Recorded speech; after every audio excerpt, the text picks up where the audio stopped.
Amen. Êtes-vous de bonne humeur aujourd'hui? Bonne fête des pères. Amen. Gloire à Dieu. Ah, c'est bon d'être dans la maison de Dieu et de louer le Seigneur. Amen. Amen. Je suis d'accord avec moi-même. Amen. Gloire à Dieu. Avez-vous vos épées ce matin? Amen. Gloire à Dieu. C'est merveilleux. On va passer du bon temps dans la parole de Dieu. Ce matin, le message que je vais vous partager, c'est un message concernant deux types de personnes. Il y a des personnes qu'on peut appeler des champions, des gagnants, et nous avons une autre sorte de personnes, on dirait des losers en anglais, ou des perdants en français. Des perdants. Des gens qui sont dans une course, mais ils n'arrivent jamais à la destination. Vous savez, c'est plus important la fin que le commencement, n'est-ce pas? Il y a beaucoup de personnes qui commencent, mais il y en a qui n'arrivent jamais à la destination. Et ça, c'est triste. Mais Dieu déclare sur vos têtes aujourd'hui que vous êtes des champions. Amen. Il veut que vous arriviez vraiment à votre destination, dans votre destinée, que vous puissiez vraiment pleinement vivre la bénédiction, la manifestation de la bénédiction dans vos vies. Mais pour y arriver, on a besoin de comprendre l'ADN du champion. L'ADN, les qualités qu'on retrouve chez celui qu'on dirait est un champion. Amen. Donc, ce qu'on va faire ce matin, on va aller dans 2 Corinthiens, chapitre 2 et au verset 14. Et juste avant, on va prier. On va remettre ce temps entre les mains de Dieu. Alléluia. Père éternel, on vient devant toi. On te remercie, Seigneur Dieu, pour ta présence qui est avec nous. On te remercie pour ton amour pour chacun d'entre nous. On te remercie, Seigneur, parce que tu as des projets de paix et non de malheur. Seigneur, tu veux faire de chaque personne ici des vaillants héros, des champions pour toi. Seigneur, tu as déposé un appel sur chaque personne. Tu as des projets spécifiques pour chaque personne. Et ton cœur pour eux, Seigneur, c'est qu'ils puissent recevoir aujourd'hui une révélation pour leur propre vie. Qu'ils puissent saisir cette vision, ta vision pour leur vie. Donc, Esprit de Dieu, on t'invite à prendre toute la place ce matin. Remplis-moi, remplis ma bouche ce matin. Comme je vais parler, Seigneur, je prie que ces paroles puissent tomber dans un bon terrain qui produira beaucoup de fruits pour toi. Alléluia. On te remercie à l'avance, Seigneur Dieu, pour les vies transformées aujourd'hui. Et au-delà des 4 murs de cette église, tous ceux qui nous suivent en ce moment à la radio et à la télévision, sur Internet, on te remercie parce que ton onction aujourd'hui détruit les jougs. Détruit les jougs et les voiles qui sont devant les yeux. Ces voiles quittent maintenant au nom de Jésus. Ils peuvent voir la splendeur de ton évangile. Nous avons prié au nom de Jésus pour ta gloire. Amen. Amen. Gloire à Dieu. Alléluia. Dans 2 Corinthiens chapitre 2 et au verset 14, il est écrit « Grâce soit rendue à Dieu qui nous fait toujours triompher en Christ et qui répand par nous en tout lieu l'odeur de sa connaissance. » Remarquez, je vais relire le texte. Ce texte nous dit « Grâce soit rendue à Dieu qui nous fait triompher de temps en temps. » Le texte dit qu'il nous fait toujours triompher. Comment? En nous-mêmes, par nos forces personnelles. Non, la Bible nous dit qu'il nous fait toujours triompher en Christ et qui répand par nous, par vous, en tout lieu, l'odeur de sa connaissance. Ce matin, j'ai rencontré quelqu'un en sortant de l'ascenseur. Moi, j'étais déjà sorti. Quelqu'un sort de l'ascenseur et dit « Je savais que le pasteur Joël avait passé ici. » J'ai dit, comment ça? Je sentais ton parfum. On peut avoir un parfum dans le naturel et on peut aussi avoir un parfum dans le surnaturel. Amen. Ce qui est plus important, c'est le parfum dans le surnaturel, qui est capable de changer le climat spirituel. Quand vous arrivez dans un lieu, et c'est la dépression, tout le monde sont négatifs, vous arrivez et Jésus a dit sur vous que vous êtes la lumière du monde. N'est-ce pas merveilleux? Vous arrivez là, et tout change, parce que vous êtes là. Amen. Mais croyez-vous ce texte-là? L'apôtre Paul a dit, « Grâce soit rendue à Dieu qui nous fait toujours triompher en Christ et qui répand par nous en tout lieu l'odeur de sa connaissance. » Les gens devraient ressentir quelque chose sur vous. Vous marchez dans la victoire. C'est ça que la Bible nous dit. Vous triomphez toujours. Mais il y a des gens qui commencent bien dans leur marche chrétienne ou dans leur course spirituelle, mais après un certain moment, ils se laissent totalement tassés, ils sont distraits, ils n'arrivent jamais à la destination. Mais ce qu'on veut faire, c'est arriver là où Dieu nous appelle. Et puis, moi, je me souviens, il y a quelques temps, il y a plusieurs années, dans ma jeunesse, j'étais dans le cross-country, dans le monde anglophone. Moi, j'allais à l'école en anglais, on appelait ça le cross-country. En français, je ne sais pas trop, mais c'est en fait de la course, on court. Et puis, moi, j'étais dans ce sport-là, et puis je courais dans le cross-country. Et une fois, on était dans un genre de compétition, on était dans une autre ville, et puis moi, j'ai commencé en courant, mais de toutes mes forces. Je courais comme un fou, là. Et j'avais mon prof du gymnase qui me disait, de l'éducation physique, qui me disait « Oh, let's go, Joel, let's go! Yes, yes, yes! » Et je courais comme un fou. Mais j'ai tout dépensé mon énergie au début. Et je suis arrivé sur une centaine de coureurs, je suis arrivé le dernier. Alléluia, c'est impressionnant. Mais j'étais comme... Je dépassais tout le monde. Et à la fin, j'étais avec mon ami Simon. On parlait comme ça. C'était clair qu'on n'arrivait pas numéro 1. Mais vous ne voulez pas être comme moi. Vous voulez arriver à la destination, mais il vaut mieux arriver en marchant que d'arrêter et s'asseoir, prendre une petite liqueur, une pause, sortir votre sandwich, puis manger, puis oublier qu'il y avait une destination. Hein? On veut y arriver. Gloire à Dieu. Donc, il y a 2 catégories de personnes. Il y a des gens qui vont arriver jusqu'au bout, et moi, je veux que vous puissiez vraiment être contents. Quand vous allez rencontrer le Seigneur, vous pourrez être content et dire « J'ai fait ce que tu m'as appelé à faire ». Aimeriez-vous ça, être content quand vous allez voir le Seigneur? Je pense qu'on va tous être contents quand on va le rencontrer, mais être content de savoir « Dieu m'avait appelé à faire quelque chose de spécifique avec ma vie et j'ai répondu à son appel ». Vous aimeriez ça, n'est-ce pas, en tant que bon et fidèle serviteur?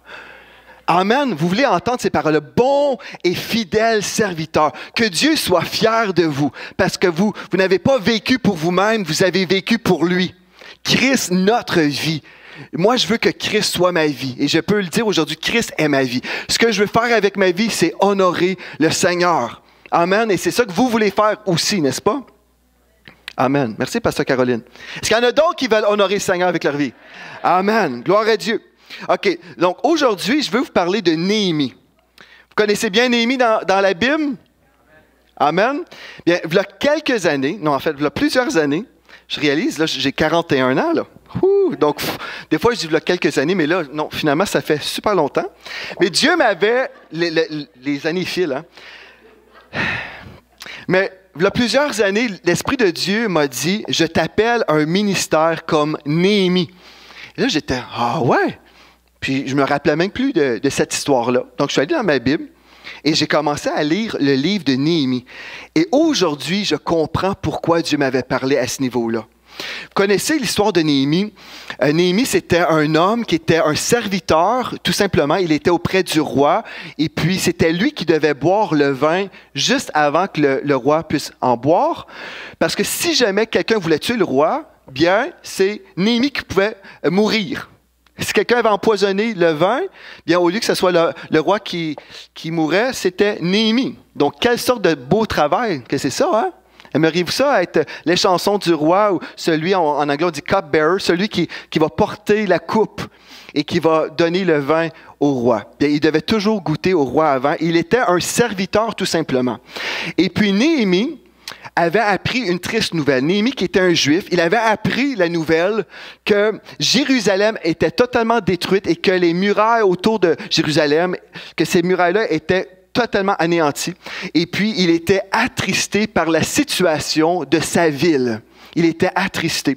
J'aimerais ça venir avec moi dans Néhémie chapitre 1.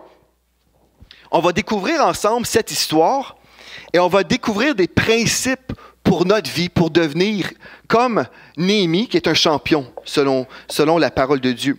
Donc, dans Néhémie chapitre 1, et on va aller au verset 2. Hanani, l'un de mes frères, et quelques hommes arrivèrent de Juda. Je les questionnais au sujet des Juifs réchappés qui étaient restés de la captivité et au sujet de Jérusalem.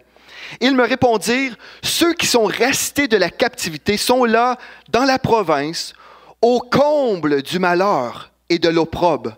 Les murailles de Jérusalem sont en ruine et ses portes sont consumées par le feu.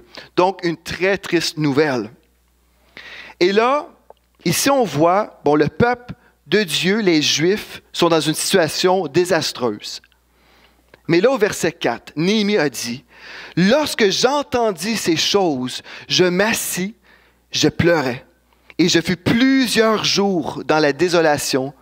Je jeûnais et je priais devant le Dieu des cieux. » Ce qui s'est produit à ce moment-là, quand Néhémie a entendu cette triste nouvelle, il a reçu un fardeau pour son peuple.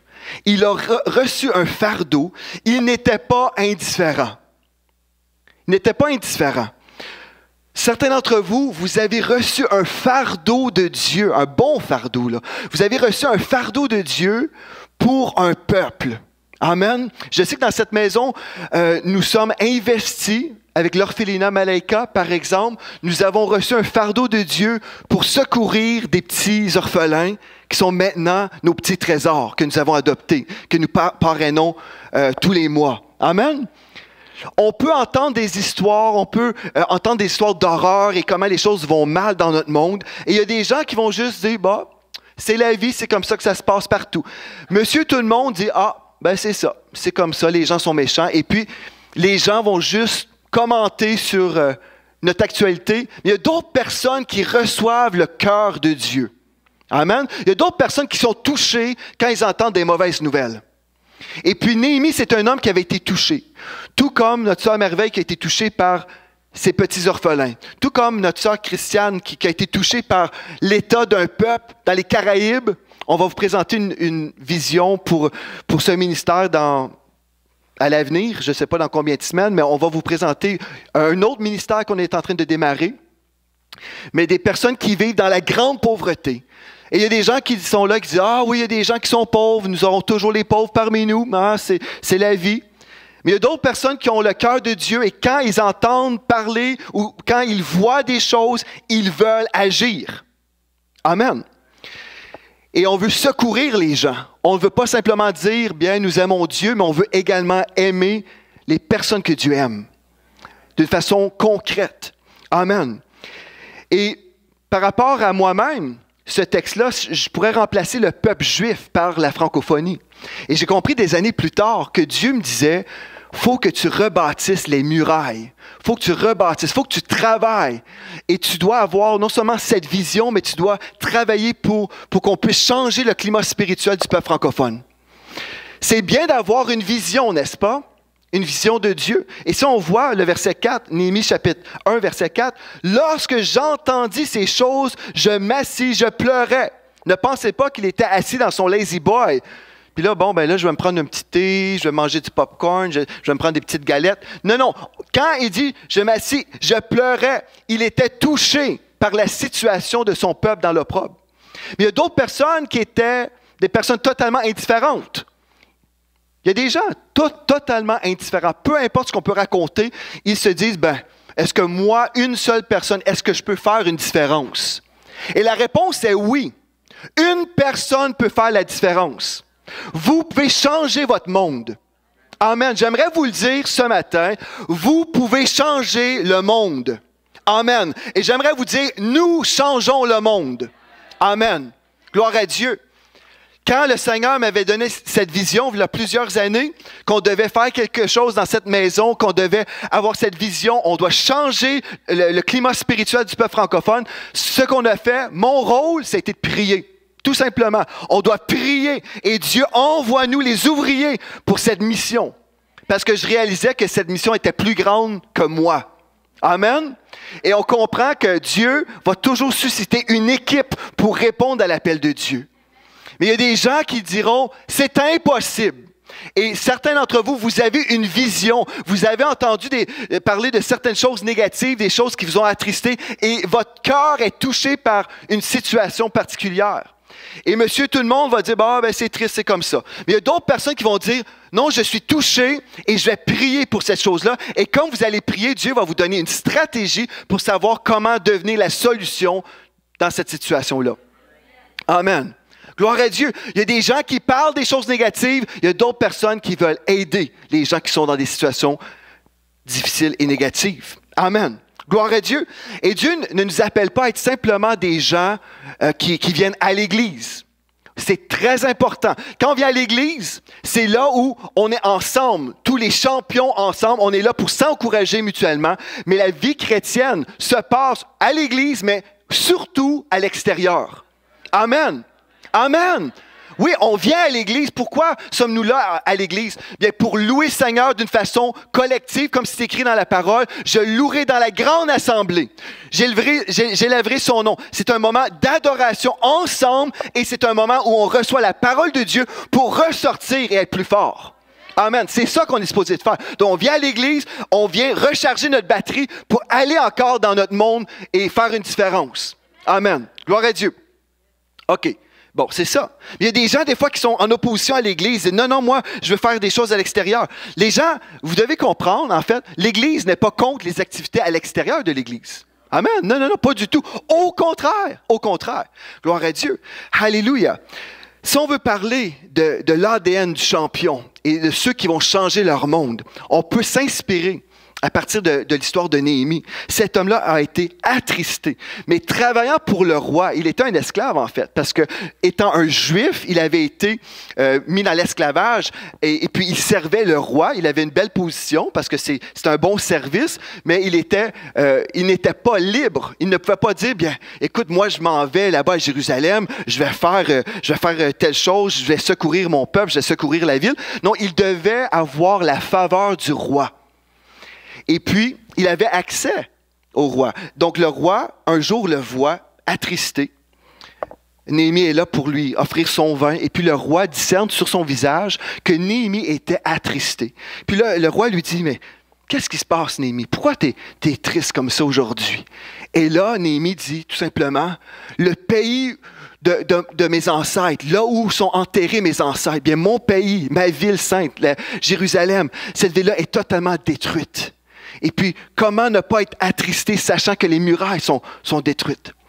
Et puis finalement, en racontant ce qu'il ressentait dans son cœur, le roi a eu compassion de lui. Et puis le roi a exaucé la requête de Néhémie. Néhémie a dit, moi, ce que j'aimerais, c'est retourner là-bas pour rebâtir les murailles. Et le roi a donné sa faveur et il a dit, oui, tu peux y aller. Lui a donné des documents pour passer aux douanes. Alléluia. Il lui a donné même des lettres pour lui dire, écoute, tu vas, monsieur le gérant de la forêt, là, tu vas lui donner le bois nécessaire pour reconstruire les murailles.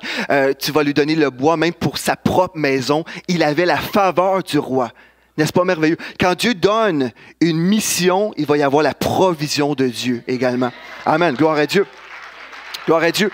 Et là, Néhémie il retourne là-bas. Mais vous savez, quand Dieu vous donne une mission, bien, la mission qui vient de Dieu est approuvée de Dieu, certainement, et Dieu se réjouit et les anges se réjouissent. Mais il y a un autre camp en opposition. Si vous voulez être un champion, si vous voulez répondre à l'appel de Dieu, si vous voulez vraiment vivre votre destinée, vous allez devoir comprendre que vous serez opposé. Vous devez comprendre qu'il va toujours avoir de l'opposition spirituelle pour essayer de vous décourager, pour vous dire que votre rêve ou la mission que Dieu vous a donnée, cette mission est impossible. C'est ça qui se passe. Et on le découvre ici dans le livre de Néhémie. Là, on va aller ensemble, écoutez bien ceci. On va aller ensemble au verset 10 du 2e chapitre. Avez-vous déjà entendu parler de Sanballat?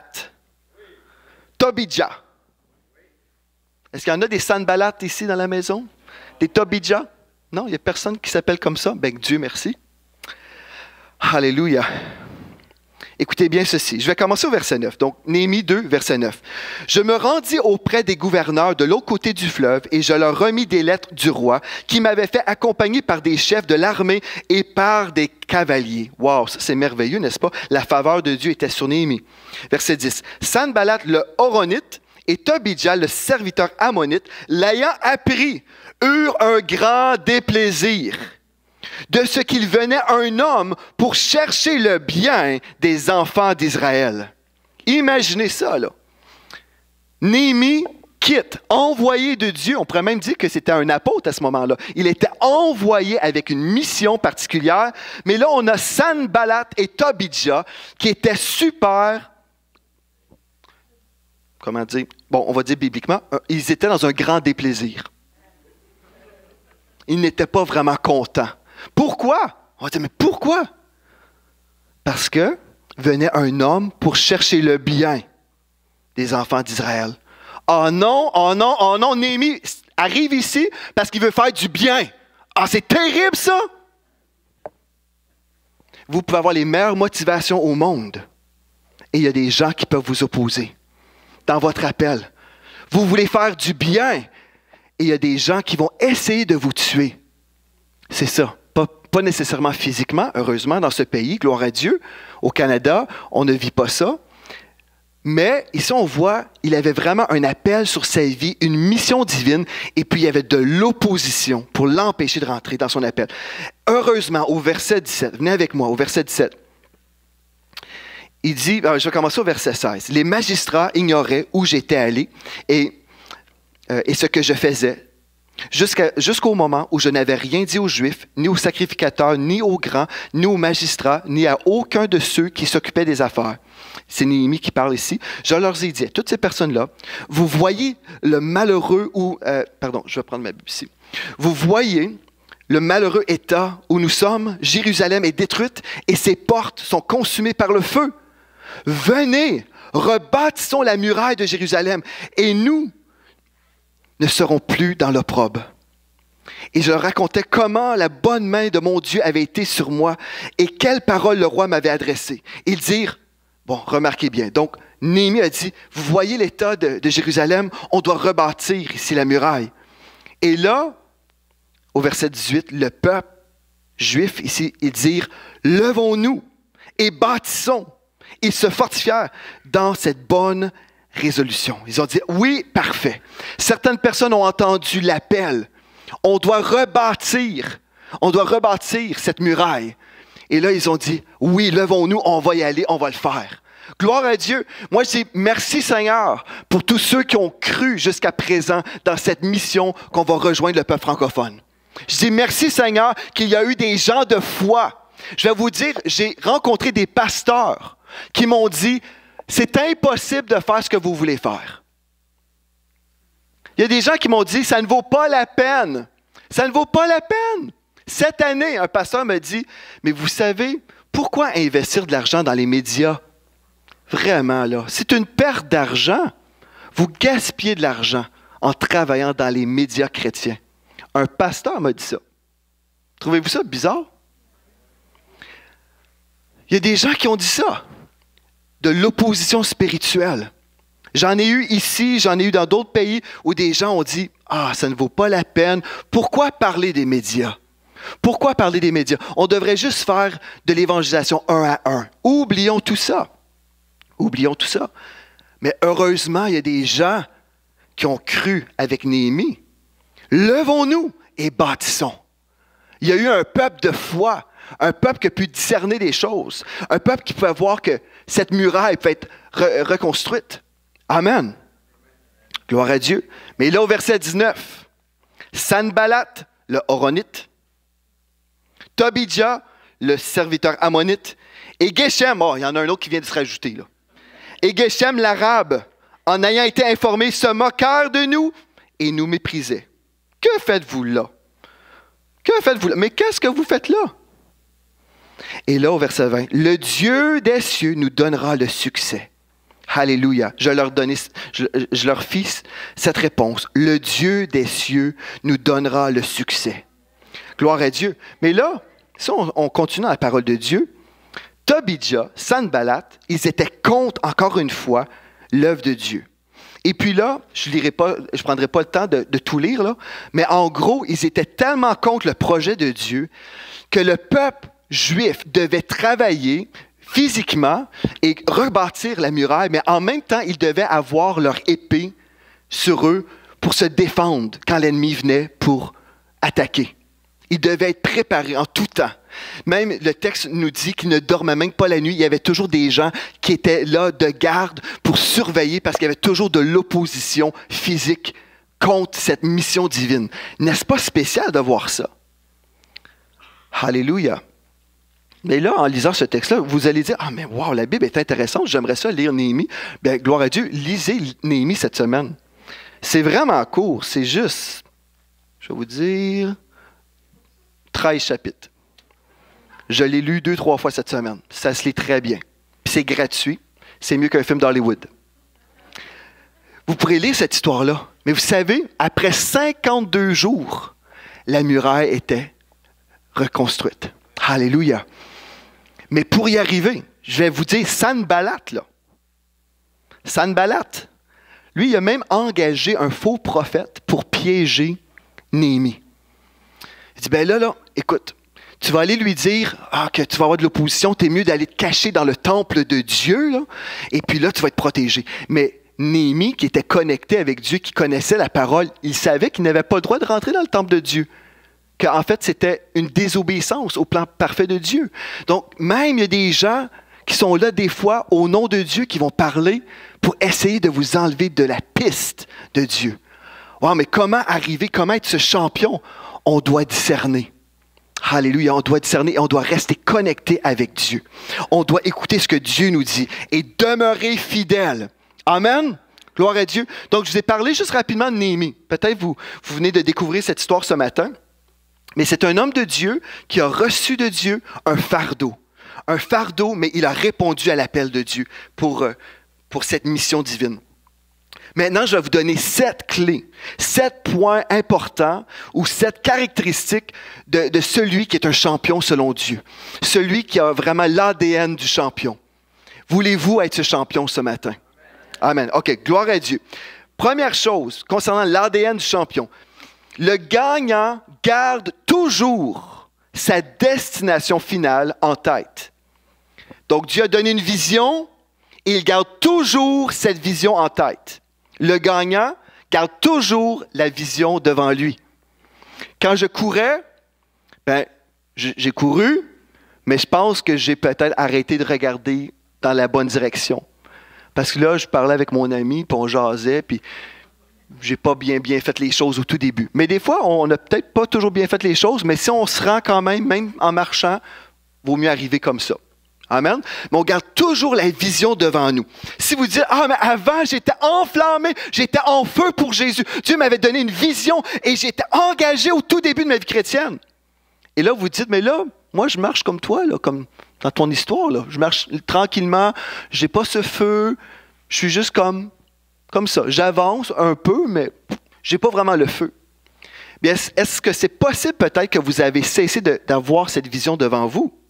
Avez-vous peut-être changé la vision divine pour une autre vision? Peut-être elle s'appelle la télévision.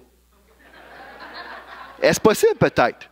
Peut-être vous êtes distrait parce que vous aviez reçu de Dieu une vision. Peut-être pour vous, là, c'est je veux gagner des âmes. Je veux gagner des âmes. Je veux prier pour les malades. Je veux voir les malades guéris au nom de Jésus. Je veux voir des gens remplis du Saint-Esprit. Au tout début, c'était comme ça.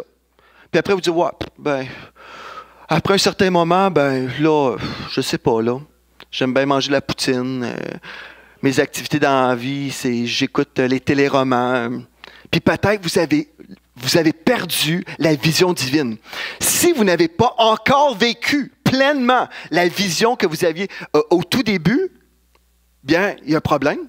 Écoutez, si, là, admettons, vous dites, non, je ne suis jamais arrivé là, mais vous avez perdu la vision, et aujourd'hui, l'Esprit de Dieu vous dit, c'est le temps de revoir, c'est le temps d'ouvrir les yeux. La vision est toujours là. La vision divine est toujours là, et l'appel de Dieu est toujours là. Gloire à Dieu. L'appel de Dieu est toujours là, parce que Dieu ne se repent pas de ses dons ni de son appel. Amen. Donc, vous avez reçu de Dieu une vision au tout début, et là, vous êtes un peu découragé ou peut-être au ralenti. Vous pouvez vous relever et dire, je ne suis pas encore arrivé, donc je me relève et j'avance aujourd'hui. J'avance dans cette vision que Dieu me donne, que Dieu m'a donnée, et je verrai la vision. Dans Proverbe 29, verset 18, il est écrit, « Quand il n'y a point de vision, le peuple est sans frein. » Dans Hébreux 6, 12, « Imitez ceux qui par la foi et la persévérance héritent des promesses. » dans Philippiens 3,14, « Je cours vers le but pour remporter le prix de la vocation céleste de Dieu en Jésus-Christ. Je cours vers le but. Mais si je cours vers le but, c'est parce que je sais qu'il y a une vision, là. Je vois quelque chose. Je vois une ligne d'arrêt, là. Amen. Donc, la première chose, le gagnant va toujours garder la vision devant lui. Amen. Sa destination finale. Deuxième chose, le gagnant n'est pas distrait par les voix de l'opposition. Il n'est pas distrait par les voix de l'opposition. Gloire à Dieu. Alléluia. Si vous êtes en train de répondre à l'appel de Dieu, bien, heureusement, la voix du Saint-Esprit est là pour vous parler. Amen. Le Saint-Esprit vous donne des stratégies. Le Saint-Esprit vous encourage et vous dit, continue, continue, prie encore, prie pour telle personne, fais ceci, fais cela. Le Saint-Esprit vous parle. Amen. Vous devez écouter ce que le Saint-Esprit dit sur vous et à propos de votre mission. Le Saint-Esprit est celui que vous devez écouter. Amen. Mais imaginez si vous êtes quelqu'un, vous êtes, je ne sais pas, un athlète aux Olympiques, et là, vous courez, et là, il y a quelqu'un qui dit « Loser! Tu n'arriveras pas à la ligne d'arrêt. Loser! Perdant! » Et puis là, celui qui court, il commence à être distrait comme ça, là. Il y a quelqu'un d'autre qui va dépasser. N'est-ce pas? Si on est là, on se laisse distraire par l'ennemi, bien, on n'arrivera pas le premier. On ne vivra pas ce que Dieu en réserve pour nous. Donc, on doit vraiment être conscient de ça. Il y a toujours des gens, il y a des Sanballat, des Geshem et des Tobija qui sont envoyés pour vous décourager, pour vous dire c'est impossible. Amen. Il y a des gens qui ont reçu du diable un mandat pour essayer de vous détruire dans votre appel. Savez-vous ça? C'est vrai. Vous savez, depuis des années, dans le pastorat, on a pu aider des gens, gloire à Dieu. On a pu faire des choses pour l'œuvre de Dieu en général. Comme vous savez, quand on est dans le ministère, on va aider des gens. Et après, des fois, il y a des gens qui vont nous trahir. Ils vont raconter toutes sortes d'histoires sur nous. Parce qu'une personne blessée qui n'est pas guérie va blesser d'autres personnes. Celui qui est blessé va blesser une autre personne à moins d'être guéri de sa blessure. OK? Et pendant des années, on entend toujours des histoires qui sont des fabrications, des choses que les gens vont raconter dans leurs blessures. Et pour moi, j'ai dit au tout début de notre mariage, quand Mathilde était affectée, elle était troublée par ça, parce qu'elle entendait des gens dire que je prêchais telle chose. Puis elle dit, je sais, c'est pas ça que mon mari prêche. Elle était troublée au tout début. Puis j'ai dit à mon épouse, j'ai dit, écoute, tu vas devoir mourir à l'opinion des hommes. Au tout début, j'ai dit, tu dois mourir, et je dois mourir à l'opinion des hommes, parce que les gens vont toujours dire des choses. Il y a des gens qui vont dire des choses positives, il y en a d'autres qui vont dire des choses négatives, mais il y en a, c'est des fabrications totales, des entendus dire, des oui-dire, toutes sortes de choses. Et si on est là distrait parce qu'on écoute ces choses-là, on ne pourra pas travailler pour faire ce que Dieu nous appelle à faire. Et c'est la même chose avec vous. Dès que vous allez vous lever, là, dès que vous allez commencer à faire le bien, comme Néhémie, il y a des gens qui sont là pour essayer de vous détruire. Pour vous dire, non, c'est impossible. Vous ne vivrez pas telle percée. Il y a toujours des gens comme ça. Et même récemment, je peux vous dire,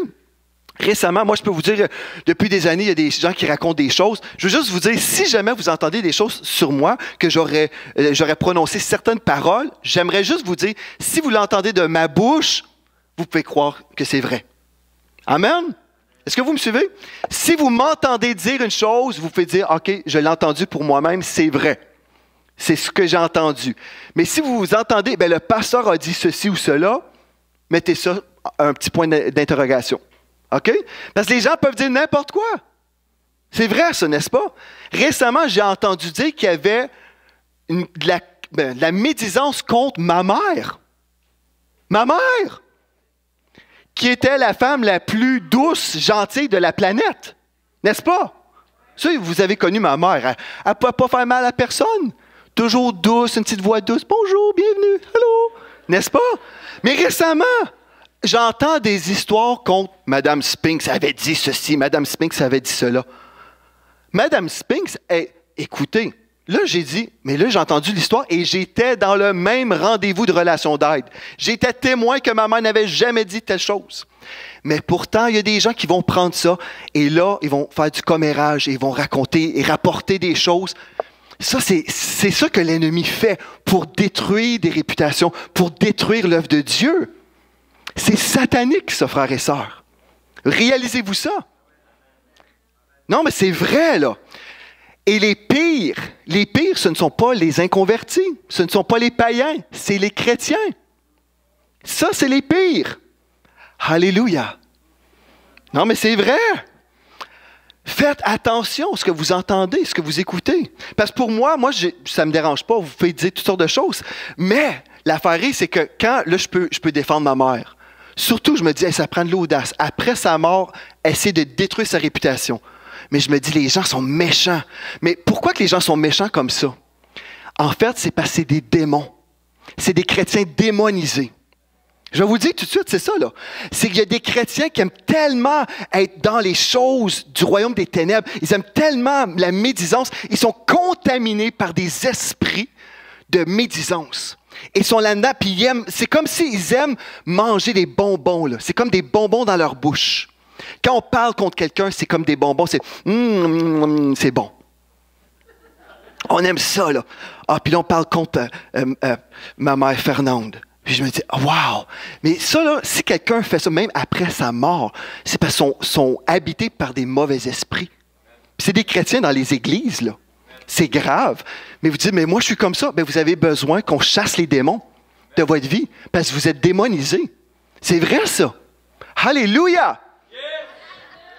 Non, mais vous êtes démonisés. Si vous passez votre temps à parler contre les gens, si vous êtes un sanballat, là, vous êtes démonisés. Vous dites, mais un chrétien démonisé, oui. Le Saint-Esprit habite notre esprit. OK? Nous sommes créés en 3 parties. Je vais le répéter pour les nouvelles personnes. Nous sommes un esprit, nous habitons un corps, nous possédons une âme. Dans votre âme, c'est votre pensée, votre volonté et vos émotions. Mais dans vos pensées, vous pouvez être démonisé. Parce que vous pouvez penser au suicide, par exemple. Pensez-vous que cette pensée vient de Dieu? C'est une inspiration démoniaque. Vous pouvez être dans vos pensées, dans vos émotions, vous pouvez être totalement démonisé parce que vous avez ouvert des portes à la médisance et là, vous ne pourrez jamais entrer dans votre destinée parce que vous êtes à côté de la plaque. Vous êtes sur la mauvaise piste. Mais ici, on voit, dans cette histoire-là, il y avait des gens attitrés pour empêcher la reconstruction de cette muraille. Mais pourtant, ils étaient là, ils travaillaient en équipe. Ils avaient leur épée là à côté, puis si jamais il y avait un méchant qui arrivait, on faisait chou, chou. Et puis on les enlevait de la scène. Nous, on ne peut pas faire ça. Mais il y avait aussi une équipe qui devait prier. La moitié des personnes devaient prier pour la mission divine. Et c'est ça qu'on a besoin de faire. Si on veut entrer dans notre appel et notre destinée, nous devons être des personnes de prière. Des personnes convaincues. J'ai la vision devant moi, mais je dois prier aussi et je ne dois jamais me laisser affecté par les mensonges, parce que c'est juste le diable. En fait, ce n'est jamais les personnes qui sont le problème, c'est les esprits méchants à travers ces personnes-là qui veulent empêcher l'œuvre de Dieu. C'est ça, là. C'est des démons, là. Comprenez? On est dans une guerre spirituelle. Amen. Alléluia. Et là, vous dites, ouais, mais qu'est-ce qu'on fait quand les gens comptent des mensonges? Romains 12, 19 nous dit, ne vous vengez point vous-même, bien-aimés, mais laissez agir la colère, car il est écrit, à moi la vengeance, à moi la rétribution, dit le Seigneur. Ceci veut dire, on ne fait rien. On ne dit rien, on ne se défend jamais, on n'entre jamais dans les histoires du salissage, toutes ces choses. On ne dit jamais rien parce que la Bible dit, laissez agir la colère. Car il est écrit, à moi la vengeance. C'est ça que Dieu dit, à moi la rétribution, dit le Seigneur. Dieu est votre agent de promotion, il est celui qui va vous défendre. Amen. Mais si vous êtes là en train de vous défendre, vous êtes en train d'entrer dans le jeu du diable, le diable vous tend un piège et puis vous êtes distrait et au lieu de reconstruire la muraille, au lieu de faire ce que Dieu vous appelle à faire, vous êtes distrait et vous êtes à côté vous-même. Amen. Parce que Dieu vous dit, là, c'est le temps de construire la muraille. Et là, on frappe sur le marteau. Avec le marteau, on frappe. Et puis là, il y a quelqu'un qui dit, non, ton marteau est trop petit. Impossible. Non, tu es maladroit, tu vas frapper ton pouce. Il y a quelqu'un qui dit toutes sortes de choses comme ça. Il dit, non. Je continue, je frappe. Et là, finalement, 52 jours plus tard, la muraille est reconstruite. Et là, il y a un grand party, une fête où le peuple de Dieu et le prophète Esdras est là. Et puis là, ils vont lire la parole de Dieu, ils vont se repentir, ils vont revenir au Seigneur pleinement. Alléluia. Ça, le diable ne voulait pas cette chose, ne voulait pas la conclusion. Et je peux vous dire, je crois dans un réveil pour le peuple francophone. Gloire à Dieu, je l'ai vu et je sais que le réveil est pour nous. Alléluia. Les démons de l'enfer ont dit, c'est impossible de rejoindre le peuple francophone. Mais Dieu dit, c'est possible. Alléluia. Il y a des gens qui ont dit, n'investissez pas de l'argent là-dedans, vous perdez votre temps. Jusqu'à récemment, on m'a dit ça, vous perdez votre temps. Oh, mais on va continuer à prêcher Jésus dans les nations. Alléluia, on va continuer. Gloire à Dieu. Gloire à Dieu. Proverbe 18:7. La bouche de l'insensé cause sa ruine et ses lèvres sont un piège pour son âme. Ça, c'est l'insensé. OK, je vous ai déjà dit. Le gagnant garde toujours sa destination finale en tête. Deuxième chose, le gagnant n'est pas distrait par les voix de l'opposition. Il ferme ses oreilles. En anglais, on dit « I can't hear you, I can't hear you ». Des fois, je fais ça comme une joke à mes filles, une petite farce. Je ne peux pas t'entendre. Mais il faut faire ça avec le diable. Mettez de la musique de louange. Et imaginez si Néhémie avait un système de son là. Puis là, on va blaster ça. Alléluia! J'entre dans ma destinée. Puis là, ils sont en train de frapper sur les clous en entendant « J'entre dans ma destinée ». Alléluia. Troisième chose, le gagnant est responsable et mature. Il ne transfère jamais ses manquements sur quelqu'un d'autre. Si vous êtes appelé à être un gagnant, et vous êtes appelé à être un gagnant, gloire à Dieu, mais ne transférez jamais vos manquements sur quelqu'un d'autre. Ne dites jamais, c'est de la faute de quelqu'un, telle personne, là. Ne faites pas comme Adam, qui a dit, c'est la faute de Ève que tu m'as donnée, là. Hein? Ève, c'est la faute de elle, là, Ève, et que tu, là, m'as donné. En même temps, Adam, là, a pu accuser deux personnes. Si vous voulez être un gagnant, vous devez être responsable et mature. Si on fait des erreurs, on se repent. Amen. Dans Galates 6:5, chacun aura à répondre pour lui-même de ses propres actions.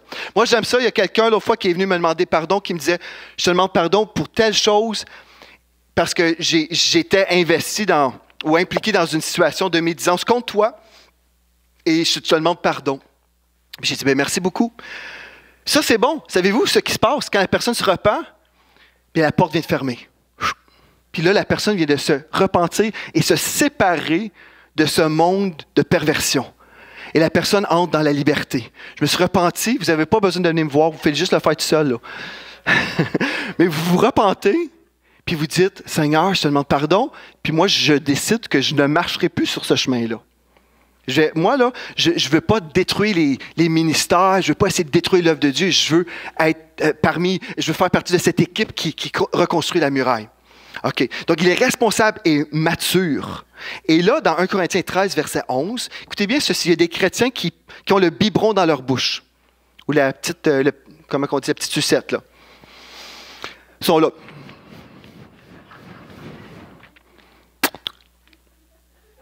Des années de temps. La Bible dit, dans 1 Corinthiens 13, 11, « Lorsque j'étais enfant, je parlais comme un enfant. » Ça, c'est normal. Quand on vient d'accepter le Seigneur, c'est normal si nous avons besoin de grandir. Hein? Au tout début, on a toujours besoin de grandir en passant, mais surtout au début, c'est normal si on est là et on dit, moi, je ne connais rien. C'est normal parce que quand on vient au monde, on doit apprendre à parler, on doit apprendre toutes sortes de choses, n'est-ce pas? On doit apprendre à manger.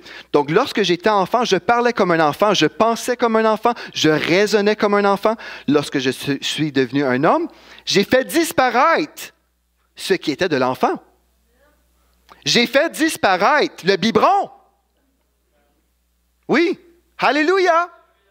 Non, mais je l'aime, le biberon. Il est tellement beau. Puis quand j'ai le biberon, le pasteur vient me voir.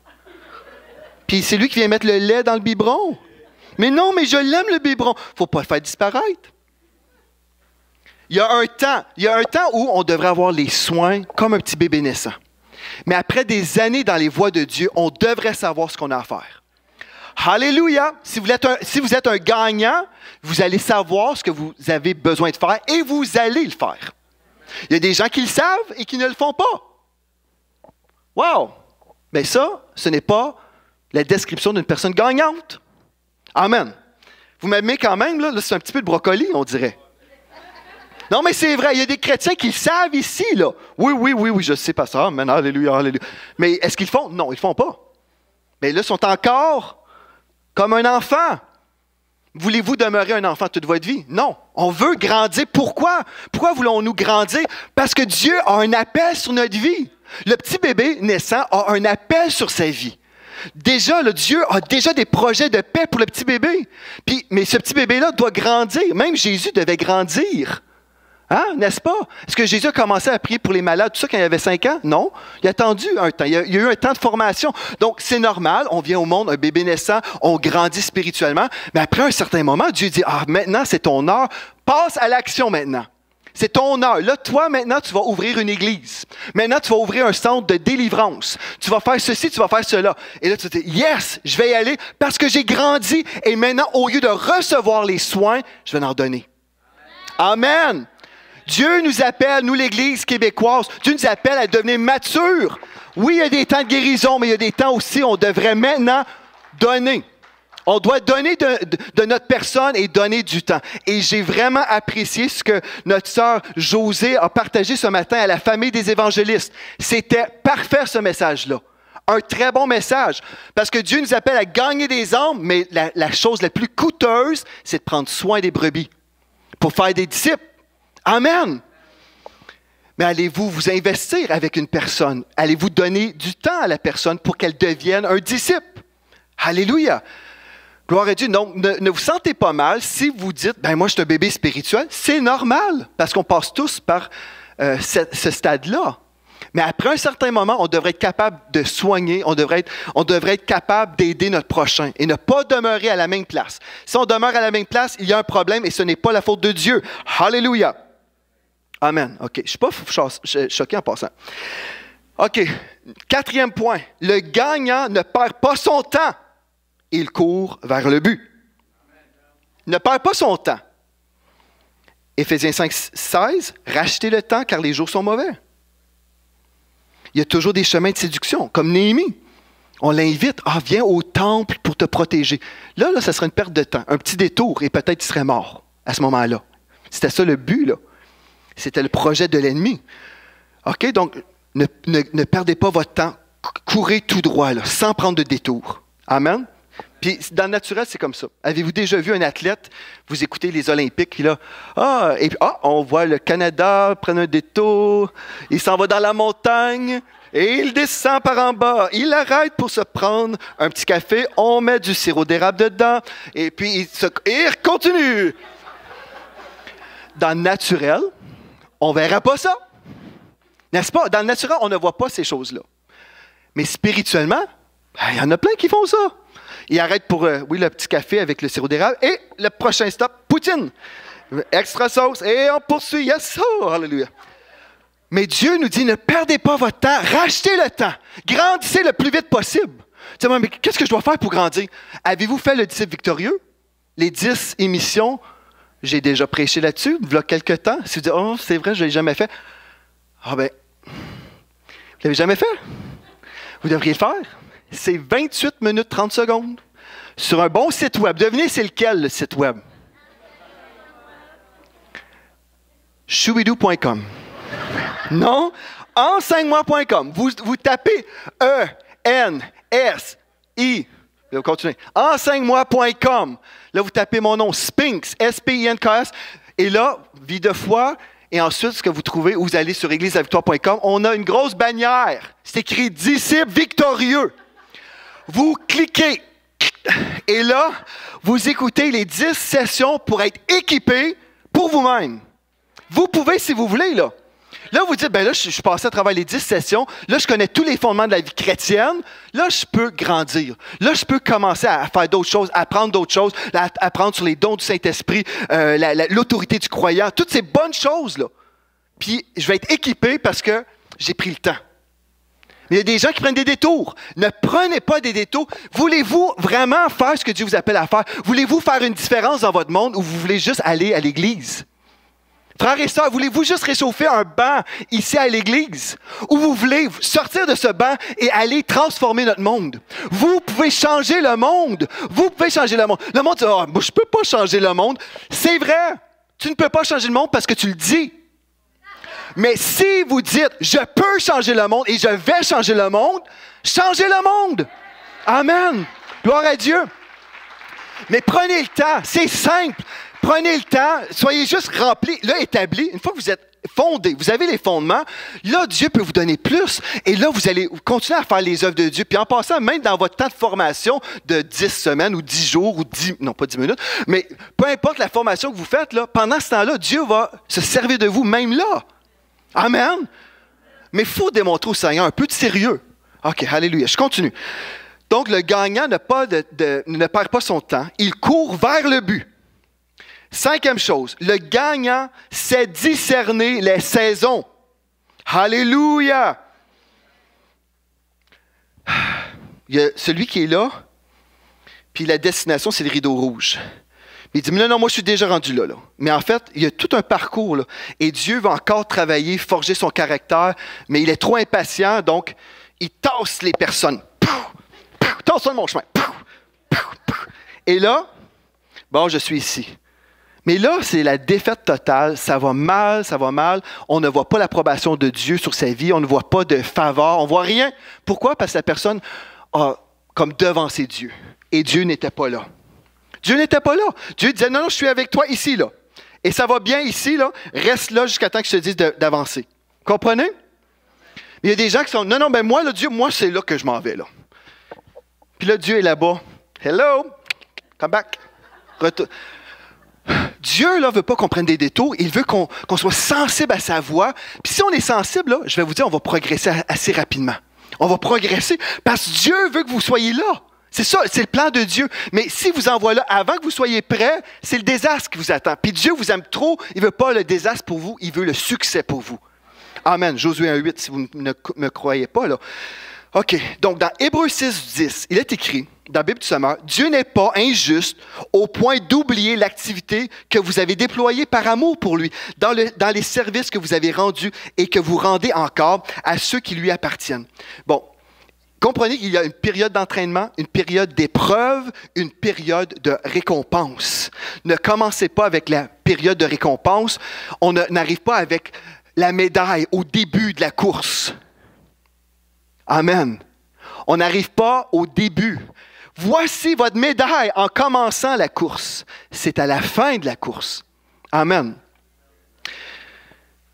Gloire à Dieu. 6e point. J'ai dit combien que j'en avais, là? 7. Vous avez hâte, hein? Vous dites, ben là, midi moins 2, est-ce qu'il va réussir? 2 points dans 2 minutes?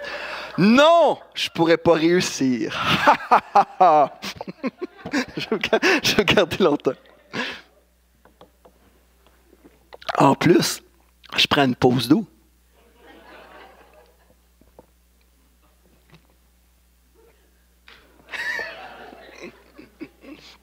OK.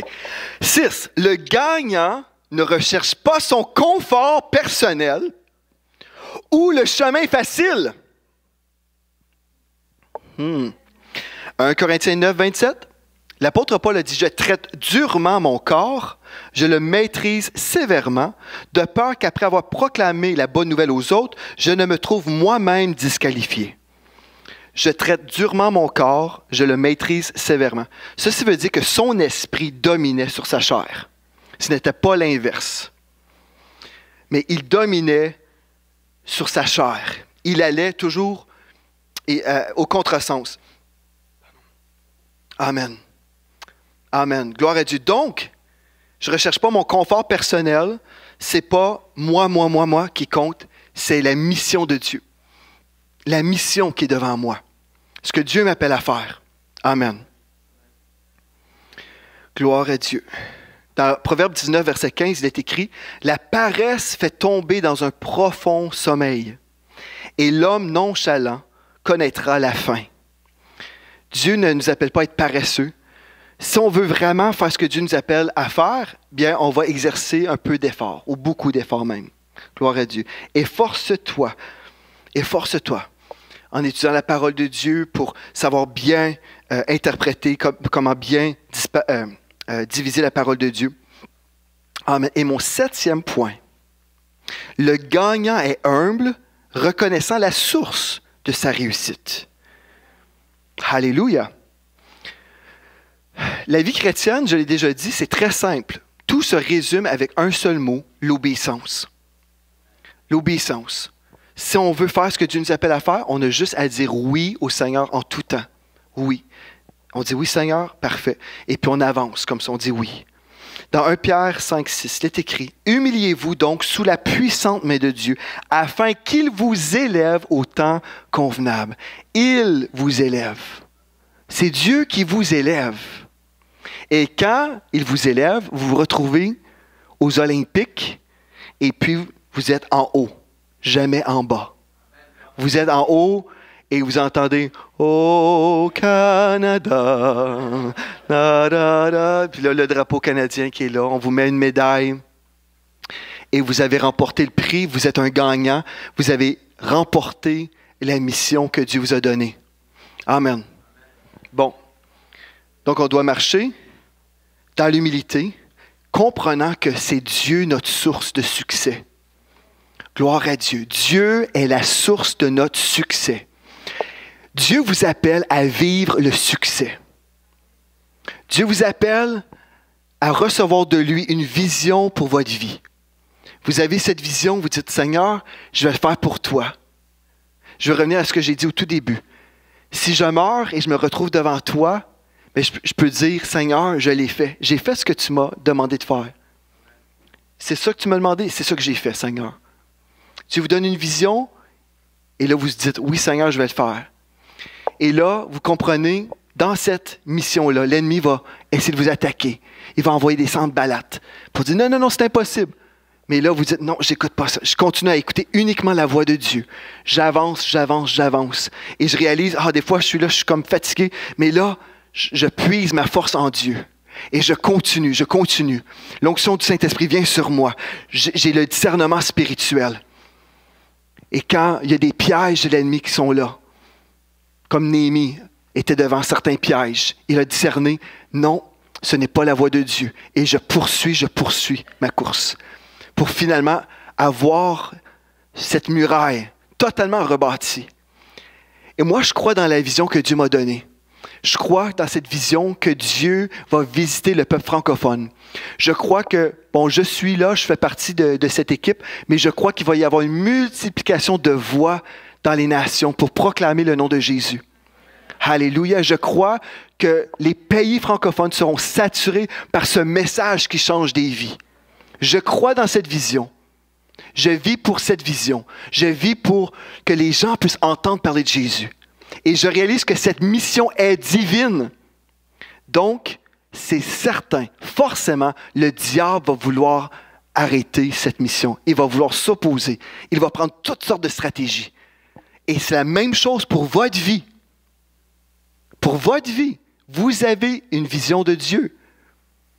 L'ennemi va essayer de vous dire, non, c'est impossible pour toi. Et vous pourrez dire, c'est vrai, mais si Dieu est pour vous, qui sera contre vous?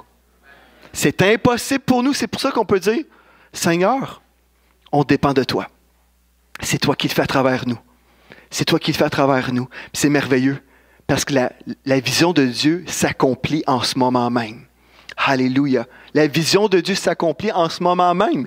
Et les démons de l'enfer ne peuvent rien faire pour l'empêcher. Ça, c'est merveilleux. Moi, j'aime ça. Alléluia. Ce que Dieu a dit, il va l'accomplir. Gloire à Dieu. Est-ce que je peux juste, comment dire en anglais, boast on the Lord. En français, c'est quoi donc? Les traducteurs? Boast on the Lord. Moi, j'aimerais juste déclarer comment mon Dieu est bon. J'aimerais vanter mon Dieu. C'est ça le mot, vanter. J'aimerais dire comment Dieu est puissant. Et tout ce que Dieu a dit, il l'accomplit parfaitement. Tout ce que Dieu dit. Alléluia. Gloire à Dieu. Vous avez besoin de croire ça pour vous-même, là. Vous devez croire ce que Dieu vous a déjà dit. Alléluia. Gloire à Dieu. On va aller encore plus haut. Gloire à Dieu. Dans la puissance de Dieu, on va rejoindre encore plus de personnes avec le message du salut. Alléluia. Gloire à Dieu. Il n'y a aucun démon de l'enfer qui va pouvoir l'empêcher. Alléluia. Ah, les choses que j'ai entendues depuis des années, tellement de paroles négatives. C'est impossible, c'est impossible. Et aujourd'hui, on peut dire, ah ah, non. Mon Dieu est capable. Il n'y a rien d'impossible pour Dieu. Mon Dieu est capable. Alléluia. Il est capable de faire ce qu'il dit, il fera. Et il accomplira ses promesses, toutes ses promesses envers moi. Alléluia. Je vais inviter l'équipe de la louange. Vous pouvez venir. J'aimerais ça vous inviter. On va chanter ensemble en ce moment. Et je vais chanter ce chant-là. Puis si vous êtes capable, Gwen, sûrement, on va chanter et vous allez chanter en le déclarant, sachant que vous allez déranger le diable. Alléluia. Est-ce que tu peux me donner une note? Dieu est capable de faire ce qu'il dit, il fera. Êtes-vous capable? Alléluia. Le croyez-vous que Dieu est capable? Alléluia. Allez-vous fermer vos oreilles au diable? Alléluia. On va le déclarer ce matin. Dieu est capable. Dieu est capable de faire tout ce qu'il dit, il fera. Il accomplira toutes ses promesses envers moi. Alléluia. Garde ta foi en Dieu, il ne t'abandonnera pas. Il fera.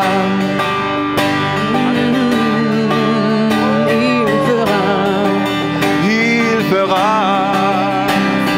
Dieu est capable de faire tout ce qu'il dit, il fera.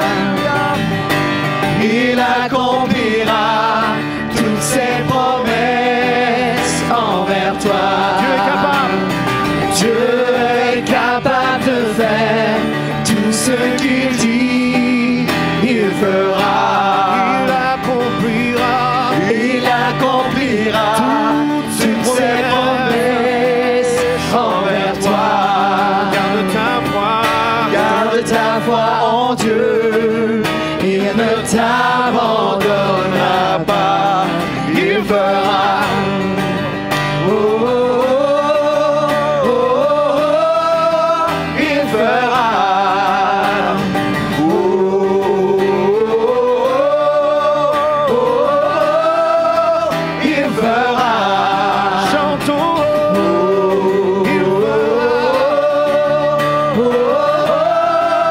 Il fera. Il fera.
Ta foi en Dieu, il ne t'abandonnera pas, il fera. Oh, oh, oh, oh, oh, il fera. Oh, oh, oh, oh, il fera. Chantons.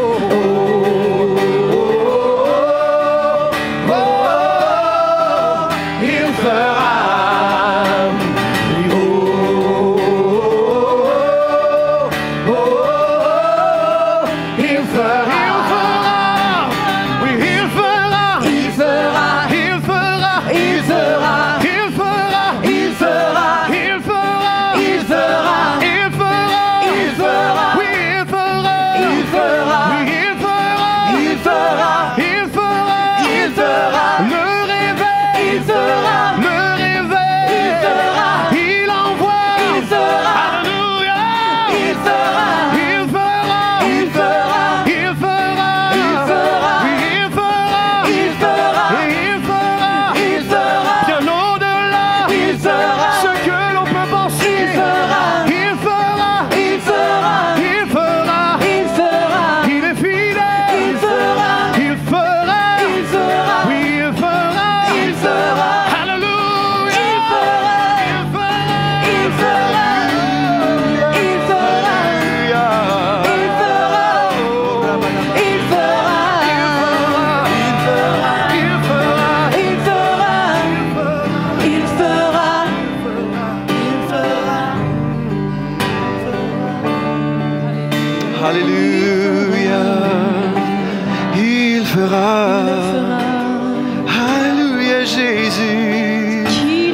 foi est en toi, Seigneur.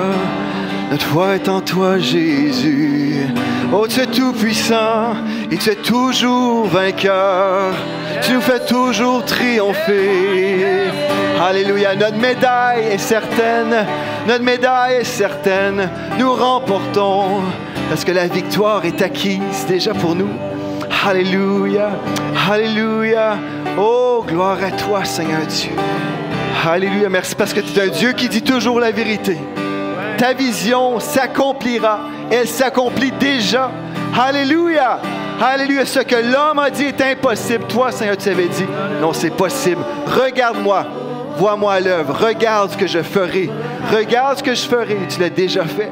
Tu as déjà commencé à faire de grandes choses. Alléluia. On te remercie, Seigneur Dieu. Alléluia. Alléluia. Gloire à toi, Seigneur. Je prie pour ceux ce matin qui ont abandonné leur vision, qui ont arrêté de rêver, qui ont arrêté de croire. Seigneur, je prie maintenant pour chaque personne ici qui dirait, moi, je me suis laissé endormir. Seigneur Dieu, je prie maintenant pour chaque personne endormie, qui sont sûrement déjà réveillés ce matin, et tous ceux qui ont abandonné pendant un temps la vision. Je prie maintenant, Esprit de Dieu, que ton feu vienne sur ces personnes maintenant.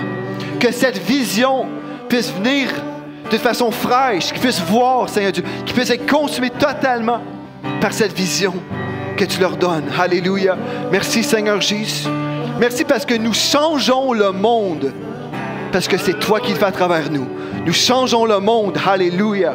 Et les gens entendront parler de Jésus. Ils entendent déjà dans toutes les nations du monde le nom de Jésus. Nous élevons ce nom, le nom de Jésus. Alléluia. Ce Jésus qui libère encore les captifs aujourd'hui. Alléluia. Le nom de Jésus. Alléluia. Nous élevons le nom de Jésus. Alléluia. Gloire à Dieu. Amen. Changez le monde aujourd'hui. Soyez bénis. Bonne fête des pères. Et cette année, on était original. Cette année, pour les papas, là, si vous êtes un père spirituel, un père biologique, peu importe, tous les papas, on veut semer une Kit Kat dans votre vie. Soyez bénis. Bonne fête des pères. Amen. Gloire à Dieu.